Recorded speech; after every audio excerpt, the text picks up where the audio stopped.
주만 바라라. 믿음은 주만 바라는 것입니다. 어떤 상황이 있든지 마치 강아지가 주인을 바라보듯이 주인의 명령과 또 주인의 원하는 것이 무엇인지 주인만 바라보는 것, 이것이 믿음인 것입니다. 여러분의 어려움 가운데 있습니까? 우리는 어려움 가운데 있으면 흔히 어떻게 하면 이 어려움을 벗어날지 백방으로 그 답을 찾기 위해 노력합니다. 그러나 믿음이 있는 자는 그 어려움의 상황 가운데서 주님의 뜻이 무엇인지, 주님이 뭘 원하시는지, 주님의 원하시는 구원의 방법은 무엇인지 주님만 바라보는 것이죠. 시편 25편 다윗의 시를 통하여서 우리가 주님만 바라는 삶이 어떤 것인지, 그리고 또한 주님만 바라는 자가 받는 복이 무엇인지 우리가 한번 알기를 원합니다. 시편 25편 1절부터 5절까지 읽도록 하겠습니다. 여호와여, 나의 영혼이 주를 우러러보나이다. 나의 하나님이여, 내가 주께 의지하였사오니 나로 부끄럽지 않게 하시고 나의 원수로 나를 이기어 개가를 부르지 못하게 하소서. 주를 바라는 자는 수치를 당하지 아니하려니와 무고히 속이는 자는 수치를 당하리이다. 여호와여, 주의 도를 내게 보이시고 주의 길을 내게 가르치소서. 주의 진리로 나를 지도하시고 교훈하소서. 주는 내 구원의 하나님이시니 내가 종일 주를 바라나이다. 내가 종일 주를 바라나이다. 이것이 다윗의 믿음의 고백입니다. 주님을 바란다는 것, 1절부터 3절을 보면 세 가지 표현을 통하여서 말하고 있습니다. 주를 우러러보나이다. 고개를 들어서 주님을 바라보는 것, 물론 이제 영원히 바라보는 것이죠. 주께 의지하는 것. 그리고 3절에 보니까 다시 또 주를 바라는 자, 직역을 하게 되면 주님을 기다리는 자, 이렇게 말할 수가 있겠습니다. 말씀을 가까이 하고 끊임없이 기도하며 또 늘 찬양하며 또 기회가 되면 하나님의 복음을 전하는, 문제 가운데 있을 때에 하나님의 방법과 하나님의 시간을 기다리는 것, 이것이 주님을 바라는 것이죠. 중요한 삶의 결정을 할 때 바로 주님께 묻고 주님을 기다리는 것, 주님을 기다린다는 것, 주님을 바란다는 것, 이것은 우리가 아무것도 하지 않는 것을 말하는 것이 아닙니다. 4절에 보니까 여호와야, 주의 도를 내게 보이시고 주의 길을 내게 가르치소서.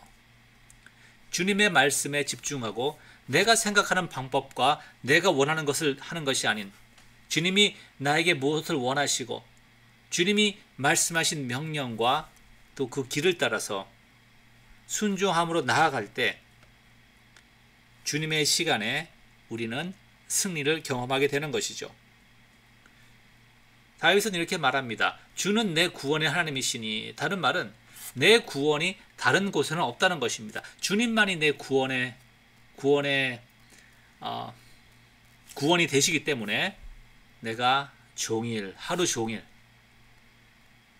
항상 주님을 바란다, 이렇게 말합니다. 여러분은 어떻습니까? 아침뿐만 아니라 낮에도, 바쁠 때에도, 혹은 한가로울 때도, 혹은 화나 있을 때, 혹은 무엇인가 정말 하고 싶을 때, 어떤 욕구가 가득 차 있을 때, 그때에도 주님을 바라보며 주님의 시간을 기다릴 수가 있겠습니까? 이것이 믿음인 것입니다. 자, 그런데 주님만을 바라는 삶, 그리고 주님의 길을 따라가는 삶, 이런 삶을 사는데 한 가지 문제가 발생을 합니다. 그것은 바로 우리가 주님의 말씀을 따르려고 할 때 우리가 발견하는 것은 내가 죄인이라는 사실이죠. 자, 우리가 참된 평안과 구원을 얻기 위해서 주님의 말씀을, 주님의 길을 따르려고 했는데 우리에게 돌아오는 것은 무엇입니까? 실망과 낙담하는 것이죠. 나의 자신의 존재에 대한 실망인 것입니다. 어쩌면 이것은 우리가 원했던 것과는 정반대의 결과죠. 평화와 구원을 원했는데 절망이 내게 찾아오는 것입니다. 하지만 그럴수록 우리는 주님을 더욱 바라보아야 합니다. 왜냐하면 죄책감과 수치는 하나님을 알아가는 단계에서 가장 먼저 나타나는 현상이기 때문입니다. 그래서 시인은 이제 하나님께 더 관심을 집중하는 것입니다. 그래서 하나님을 알수록, 주님을 알아갈수록 우리는 주님을 더욱더 바라보게 되는 것이죠. 6절 여호와여 주의 긍휼하심과 인자하심이 영원부터 있었사오니 주여 이것을 기억하소서. 자, 성경 말씀에 보니까 주님께서 긍휼하심을 아브라함에게도 베푸시고 야고보에게도 모세에게도 이 긍휼하심, 하나님의 헤세드라고 하는 끊임없는 끝없는 그 사랑, 이것이 하나님의 변하지 않는 어떠한 속성, 하나님이 하나님이시라는 거죠. 그러니까 성경에서 발견한 그 주님의 긍휼하심을 이제는 나에게도 보이소서 이렇게 간구하게 되는 것입니다. 이것이 주님을 바라는 것이죠. 자, 구원이 주님께 있다는 것을 알고 그래서 주님의 원하시는 길과 말씀을 따라 살려고 했는데 돌아오는 것은 무엇이죠? 자신에 대한 절망과 죄책감입니다. 그때 이 시인은 더욱더 주님을 바라봅니다. 더욱더 주님을 붙잡게 되죠. 그러면서 성경에서 죄 용서의 하나님을 발견하고 그러한 긍휼하심과 죄 용서가 나에게도 적용하옵소서. 7절에 보면 이렇게 말합니다. 내 소시의 죄와 허물을 기억하지 마시고 무엇을 기억해달라는 거죠? 주의 인자하심을 기억하옵소서. 뭐 이렇게 말하는 것이죠. 그렇게 하시면서 내가 잘나서 내가 선한 일을 많이 해서 나에게 긍휼을 베푸는 것이 아닌 주의 그러한 선하심, 주의 명성을 위해서 주님의 영광을 위해서 나에게 긍휼을 베푸시고 내 죄를 용서하소서 이렇게 구하는 것입니다. 그러면서 이제 주님의 어떠하심에 대해서 이 시인은 더더 관심을 갖게 됩니다. 우리의 삶도 마찬가지죠. 우리가 죄인이라는 걸 알고 예수 그리스도의 은혜로 우리가 십자가의 은혜로 우리의 죄가 사함을 받았다는 것을 알게 되면 그 다음은 어떻게 되죠? 주님의 십자가가 더 알고 싶은 거예요. 그죠? 하나님의 은혜가 더 알고 싶고 하나님이 과연 어떠한 분이신가 더 알고 싶은 것이죠. 그래서 성경을 읽고 더 하나님을 묵상하게 됩니다. 그때 깨닫는 것이 이것이죠.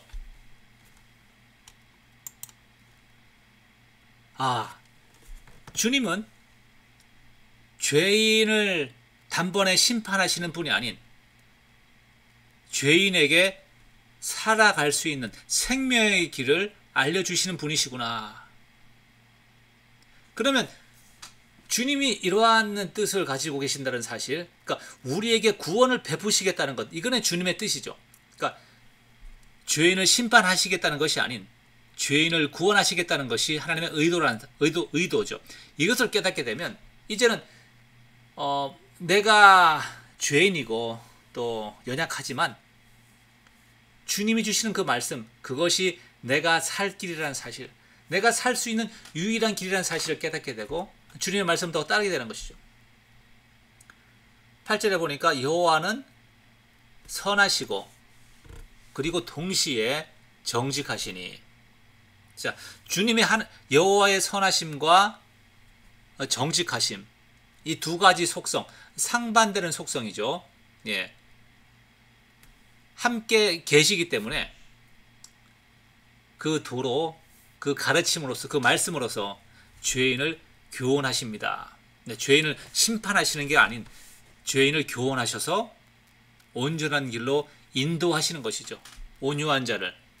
다른 번역을 보면 겸손한 자를, 마음이 겸손한 자, 자신의 죄를 깨닫고 하나님께 엎드리는 자, 그러한 겸손한 자를 공의로 지도하심이며 겸손한 자에게 그 도를 가르치십니다. 그래서 그 주님의 길을 따라가고 주님의 말씀을 따르는 모든 자에게는 주님의 인자하심과 그 말씀이 참으로 진리라는 사실, 참으로 생명으로 인도하고 구원으로 인도한다는 사실을 경험하게 되는 것입니다. 이렇게 주님이 죄인에게 살 길을 주시는 분, 그 사실을 알면 우리는 더욱더 주님을 바라게 되는 것이죠. 자, 그런데 또 한 가지 문제가 무엇입니까? 우리 안에 여전히 우리가 죄인이라는 사실을, 그걸로 인해서 죄책감이 있습니다. 그래서 우리 마음속에 어떤 것이냐 그러면, 주님께서 내 죄를 용서하여 주셨지만 주님이 내 죄를 기억하지 아니하신다고 하셨지만 여전히 우리는 죄를 기억하고 있는 거예요. 내가 그때 그런 실수를 했지.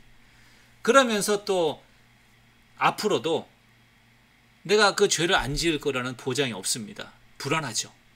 하나님을 두려워하게 됩니다.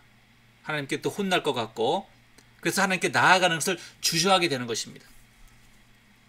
그래서 죄 용서의 가장 중요한 부분이 이것입니다.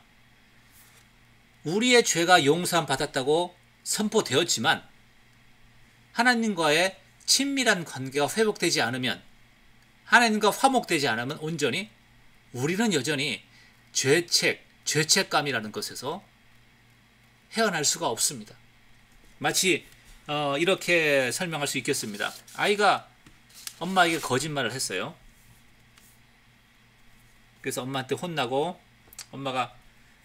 그 아이가 이제 엄마한테, 엄마 죄송해요, 제가 거짓말했습니다, 앞으로는 안 그럴게요.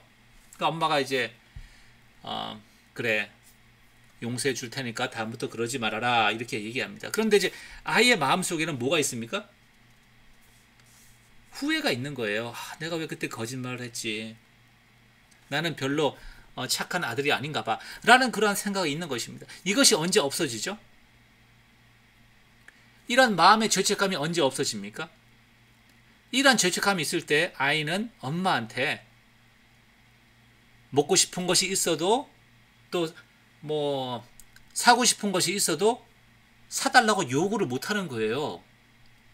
왜냐하면 마음속에 죄책감이 있기 때문에 그렇죠.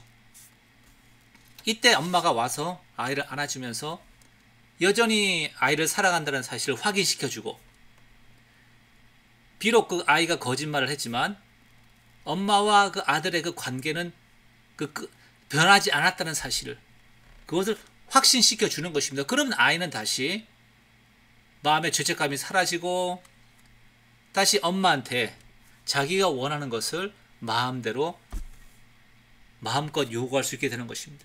자, 우리와 하나님과 관계도 이와 같습니다. 우리가 우리의 죄를 용서함 받았다고 우리가 믿죠.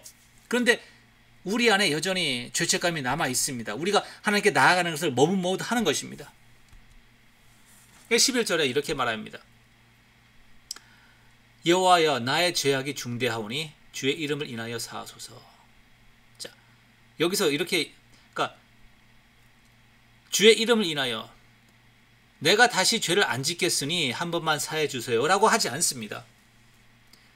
주의 선하심을 인하여, 주의 명성을 인하여 나에게 나의 죄를 사하소서. 여기 죄악이로 번역된 이 단어, 죄책이라고도 할 수가 있고요. 죄하고는 조금 다른 것입니다. 신학적으로 제가 확실히 개념이 정립되지 않아서 설명드릴 수는 없지만 다른 번역을 보면 죄책이라고도 번역을 하고 있습니다. 여러분, 죄책감은 어떤 것인지 아시죠? 그죠? 죄로 인해서 마음속에 있는 어떤 부담감이죠. 앞으로도 죄를 짓지 않을 것이라는 보장이 없습니다. 또 자신이 그런 죄를 지었다는 사실 너무나 한심하고 하나님께 과연 나아가서 아들이라고 칭함을 받기도 부끄럽다는 것입니다. 돌아온 탕자 이야기 아시죠? 그 죄책감이 가득 차 있는 것입니다. 그래서 아버지 앞에 나가서 내가 아들이라 일컬음을 받기에 감당치 못하겠사오니 나를 종의 품꾼의 하나로 여기소서, 이렇게 얘기하잖아요. 그때 아버지가 어떻게 합니까? 아들에게 가락지를 끼워주고 다시 아들의 그 마음을 사실은 위로하는 거죠. 그 마음을. 그래서 마음의 부담감이 사라지고 그 둘째 아들 마음껏 다시 아들의 어떤 그 복을 누릴 수 있게 되는 것입니다. 이것이 하나님과 관계가 마찬가지인 것이죠. 그래서 시인은 그렇게 해달라고 담대하게 요구하는 것입니다. 여호와를 경외하는 자, 하나님을 두려워함으로, 죄책의 문제에 사로잡혀서 하나님을 두려워함으로 나갈 때에 하나님께서는 무엇을 해야 할지 그 택할 길을 가르치신다.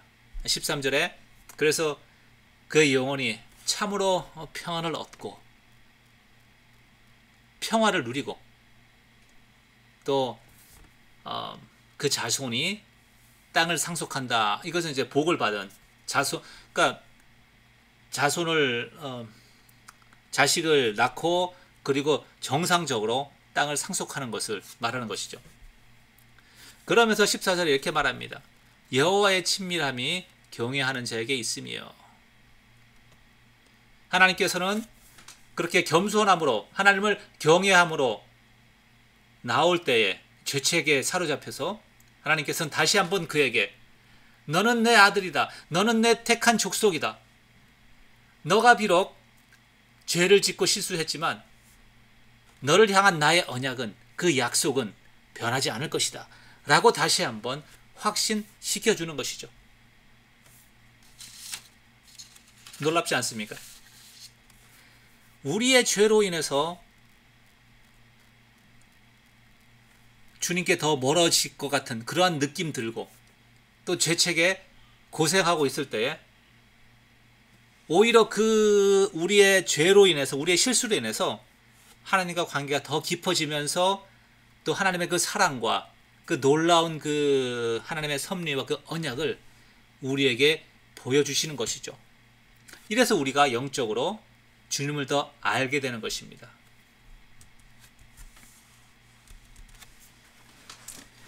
시편 25편 중간 부분에 있는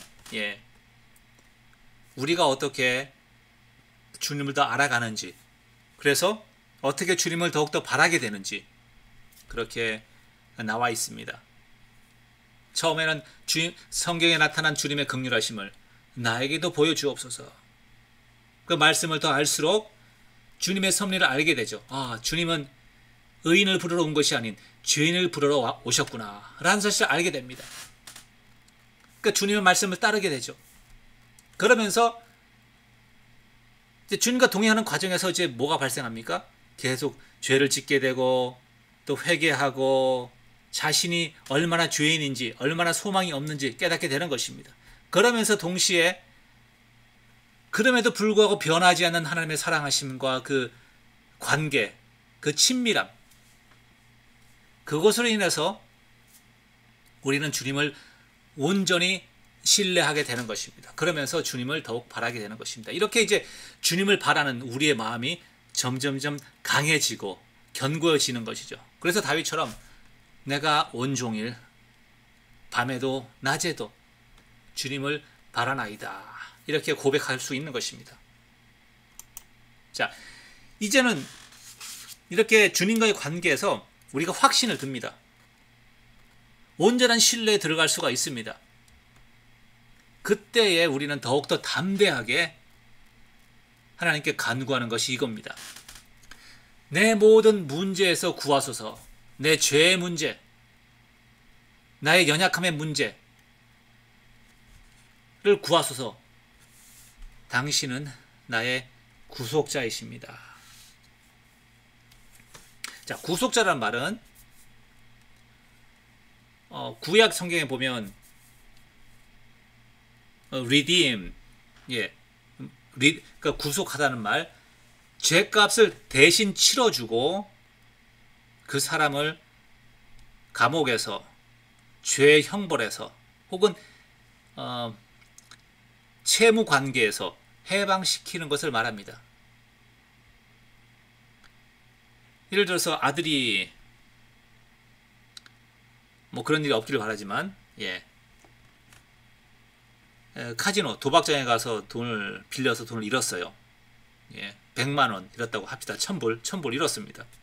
돌아와서 아버지한테, 아버지 정말 죄송해요. 제가 이렇게 해서 1000불 빚졌는데 카지노에서 도저히 갚을 길이 없습니다.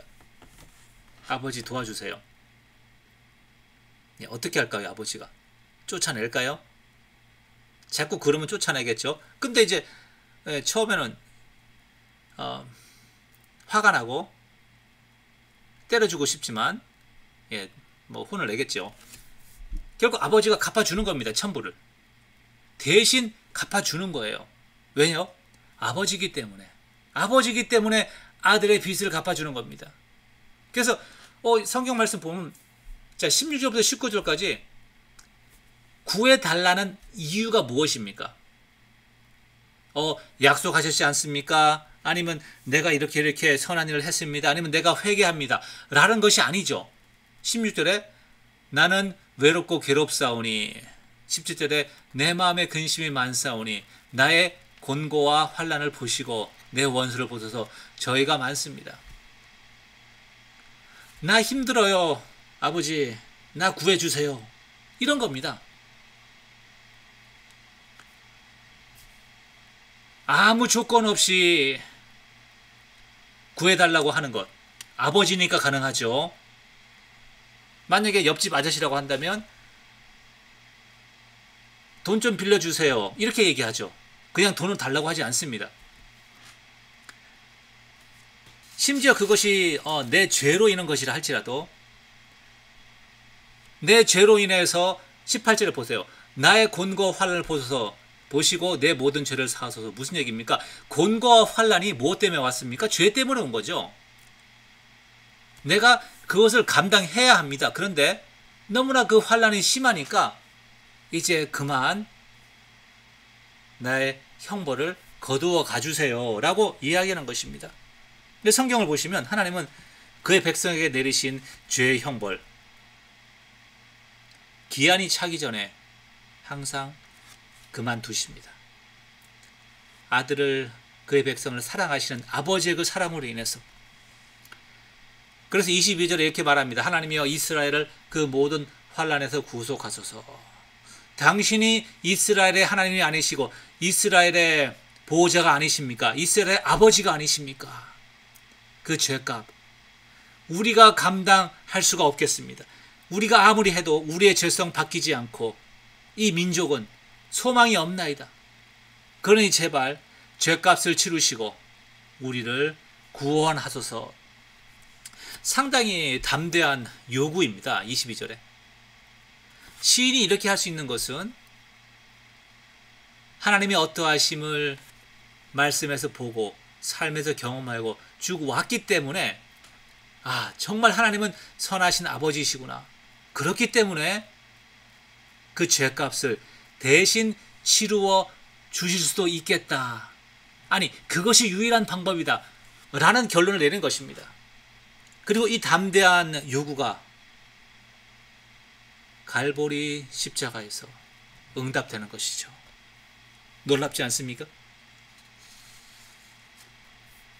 주께서 우리 생명을 위해 우리 죄값을 십자가에 치르시고 우리를 구속하셨습니다.